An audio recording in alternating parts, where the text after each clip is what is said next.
Hello friends, कैसे हैं आप सब लोग। जय श्री कृष्णा, राधे राधे।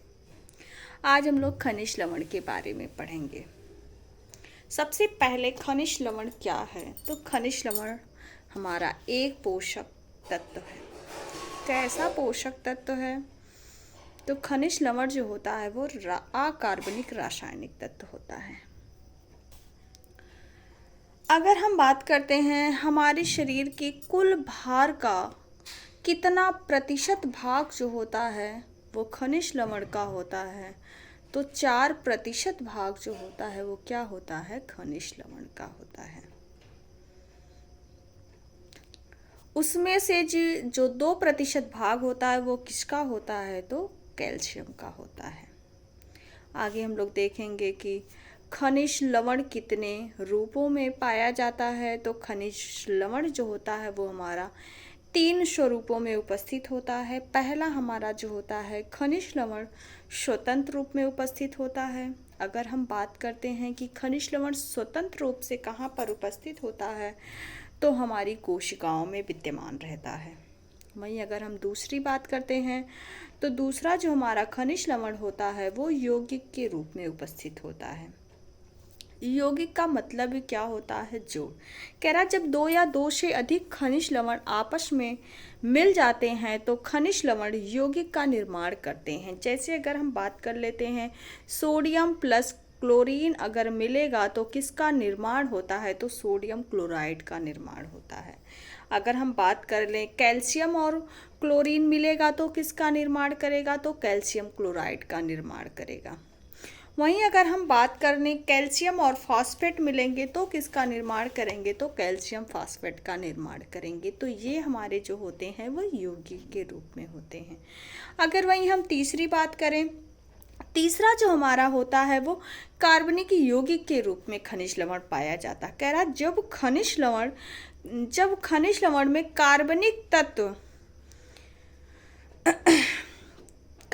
तत्व हमारा प्रोटीन, वसा, कार्बोज के साथ मिल जाते हैं तो किसका निर्माण होता है, तो कार्बनिक यौगिक का निर्माण होता है। वहीं अगर हम बात करते हैं कि हमारे जो कार्बनिक यौगिक होते हैं उसमें कौन कौन से आते हैं, तो अगर हम बात कर लें हमारा हिम हो गया प्लस ग्लोबिन हो गया, तो मिलने से किसका निर्माण होता है, तो हीमोग्लोबिन का निर्माण होता है। वहीं अगर हम बात कर लें फास्फोरस हो गया प्लस प्रोटीन हो गया, अगर दोनों मिलेंगे तो किसका निर्माण करेंगे, तो ये फास्फोप्रोटीन का निर्माण करेंगे। तो ये जो हमारा खनिज लवण का जो तीसरा रूप होता है उसमें ये सब आते हैं। वहीं अगर हम बात करें कि खनिज लवण कितने प्रकार के होते हैं, तो हमारे जो खनिज लवण होते हैं मुख्यतः कितने प्रकार के होते हैं, 2 प्रकार के होते हैं, मुख्य खनिज लवण और गौण खनिज लवण। अगर हम खनिज लवण की संख्या की बात करें तो हमारे जो खनिज लवण होते हैं वो कितने होते हैं, 24 होते हैं। मुख्य खनिज लवण कितने होते हैं, 7 होते हैं। हमारे मुख्य खनिज लवण में आते कौन कौन से हैं, तो हमारा कैल्शियम हो गया, फास्फोरस हो गया, सोडियम हो गया, क्लोरीन हो गया, मैग्नीशियम हो गया, पोटेशियम हो गया और सल्फर हो गया। ये हमारे कौन से खनिज लवण होते हैं, तो मुख्य खनिज लवण होते हैं। मुख्य खनिज लवण मतलब इनकी जो आवश्यकता होती है वो हमारे शरीर में अधिक होती है, इसीलिए इसको मुख्य खनिज लवण कहा जाता है। तो मुख्य खनिज लवण की संख्या कितनी होती है, 7 होती है। Calcium, phosphorus, sodium, chlorine, sulphur, magnesium, potassium. वहीं अगर हम गौण खनिज लवण की बात करें, गौण खनिज लवण हमारे अब 7 के छोड़ के जितने भी हमारे होते हैं वो कौन होते हैं, गौण खनिज लवण होते हैं। उसमें लोहा हो गया, सोडियम हो गया, हमारा कोबाल्ट हो गया, जितने भी खनिज लवण हमारे होंगे वो सारे उसी के अंतर्गत आते हैं। अगर अब हम बात कर लेते हैं खनिज लवण के कार्य की, खनिज लवण के कार्य कितने प्रकार के होते हैं, तो खनिज लवण के मुख्य 2 कार्य होते हैं। पहला हमारा होता है निर्माणात्मक कार्य, दूसरा हमारा होता है नियामक कार्य। अगर हम निर्माणात्मक कार्य की बात करें, निर्माणात्मक कार्य में हमारे कौन कौन से कार्य आते हैं, तो सबसे पहला जो हो जाएगा अस्थियों का निर्माण। देखो निर्माण की बात कर रहा, निर्माणक मतलब हमारी बॉडी के जो सभी अंग होते हैं, ऊतक होते हैं, उन सब का क्या क्या करना, निर्माण करना। तो सबसे पहले क्या करना, अस्थियों का निर्माण करना। उसके बाद क्या करना, दांतों का निर्माण करना। पेशियों, ऊतकों एवं तंत्रिका तंतुओं का निर्माण करना। और किसका निर्माण करना, हीमोग्लोबिन का निर्माण करना, हार्मोन्स का निर्माण करना, आमाशयिक रस का निर्माण करना, शारीरिक वृद्धि एवं विकास में क्या करना, सहायता करना। तो ये हमारे कौन से कार्य होते हैं, निर्माणात्मक कार्य होते हैं। वहीं अगर हम बात करते हैं नियामक कार्य, नियामक कार्य में कौन कौन से कार्य आते हैं, तो सबसे पहला जो होता है, तो नियामक कार्य में हम देख लेते हैं, कह रहा शरीर में होने वाली विभिन्न रासायनिक क्रियाओं का जो नियमन एवं नियंत्रण होता है वो किसके अंतर्गत आता है, तो वो नियामक कार्य के अंतर्गत आता है। उसमें सबसे पहले हम लोग देखेंगे, कह रहा खनिज लवण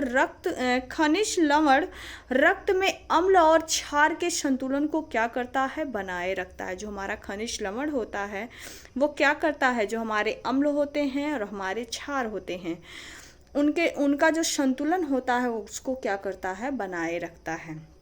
दूसरा अगर बात करते हैं तो कह रहा खनिज लवण हृदय की धड़कन को क्या करता है, समान बनाए रखता है। जो हमारा खनिज लवण होता है वो क्या करता है, जो हमारी हृदय की धड़कन होती है उसको क्या करता है, समान बनाए रखता है। अगला कह रहा कैल्शियम लवण रक्त के थक्के को जमाने में क्या करता है, महत्वपूर्ण भूमिका निभाता है। जो हमारे कैल्शियम होता है, जो हमारा कैल्शियम होता है वो क्या करता है, जो रक्त का थक्का जमता है उसको जमाने में क्या करता है, महत्वपूर्ण भूमिका निभाता है। आगे कह रहा है अगला जो कार्य होता है वो कौन सा है, तो कह रहा है मांसपेशियों का संकुचन एवं प्रसारण के लिए खनिज लवण क्या होते हैं, आवश्यक होते हैं। जो हमारी मांसपेशियां होती हैं उनमें जो संकुचन होता है या प्रसारण होता है उसको क्या करना, उसको बनाए रखने में हमारा जो खनिज लवण होता है वो क्या करता है, सहायता करता है। उसमें कौन कौन से हमारे सोडियम, पोटेशियम, क्लोरीन हो गया, फास्फोरस हो गया, ये हमारे आते हैं।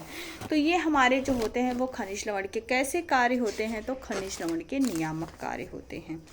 आगे कह रहा है अगला जो पॉइंट है हमारा, कह रहा खनिज लवण शरीर के द्रवों के प्रसारण दबाव को क्या करता है, नियंत्रित करता है। जो हमारा खनिज लवण होता है, जो हमारे शरीर के तरल द्रव होते हैं उनके प्रसारण को क्या करता है, नियंत्रित करता है और उनको बनाए रखता है।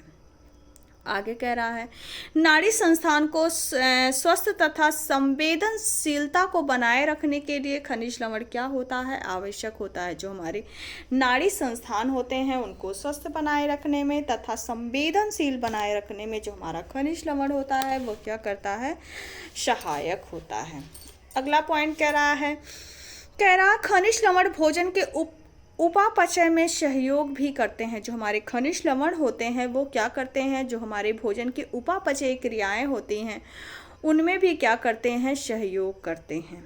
ये हमारे शरीर में घुलनशील अवस्था में होते हैं। कैसी अवस्था में होते हैं, तो घुलनशील अवस्था में होते। कह रहा है ये शरीर में जल संतुलन को बनाए रखने में भी सहयोग करते हैं। जो खनिज लवण होता है वो हमारे किस में सहायता करता है, तो जल संतुलन को बनाए रखने में भी क्या करता है, सहायता प्रदान करता है। अगला कह रहा खनिज लवण विभिन्न एंजाइम की क्रियाओं के लिए भी क्या होते हैं, आवश्यक होते हैं। ढेर सारी जो हमारे एंजाइम्स होती हैं उनको क्रियाशील बनाए रखने में भी हमारा खनिज लवण जो होता है वो क्या होता है, सहायक होता है। आगे हम लोग देखेंगे कैल्शियम।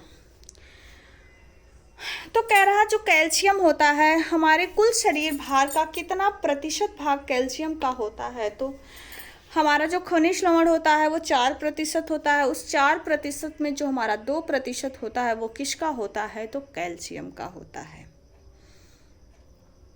कैल्शियम क्या है, कैल्शियम की कमी से कौन सा रोग होता है, कैल्शियम प्राप्ति के स्रोत क्या हैं, कैल्शियम के बारे में जो भी चीज़ें होगी उसको हम अगले सेशन में देखेंगे। आज के सेशन में बस इतना ही। सेशन कैसा लगा कमेंट करिएगा, वीडियो को लाइक करिएगा। आज के लिए इतना ही। जय श्री कृष्णा, राधे राधे।